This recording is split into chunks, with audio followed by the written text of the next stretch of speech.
अस्सलाम वालेकुम वरहमतुल्लाहि वबरकातुहू औज़ु बिल्लाहि मिनश शैतानिर रजीम बिस्मिल्लाहिर रहमानिर रहीम। ప్రతి నెల 3 ఉపవాసాలు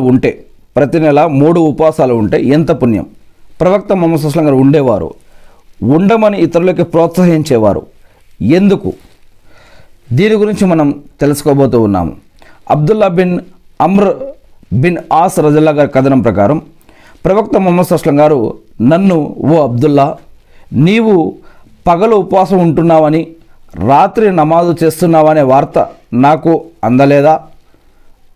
అంటే ప్రతిరోజు ఇలా చేస్తున్నావని, లేదా అప్పుడప్పుడైనా సరే.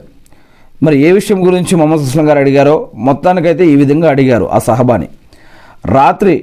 పగలు ఉపవాసం ఉంటున్నావు, రాత్రి నమాజ్ చేస్తూ ఉన్నావు, ఈ వార్త నాకు అందింది, అంటే నువ్వు అలా చేస్తున్నావని నాకు తెలిసిందని అన్నారు. నేను అంటే అబ్దుల్లా బిన్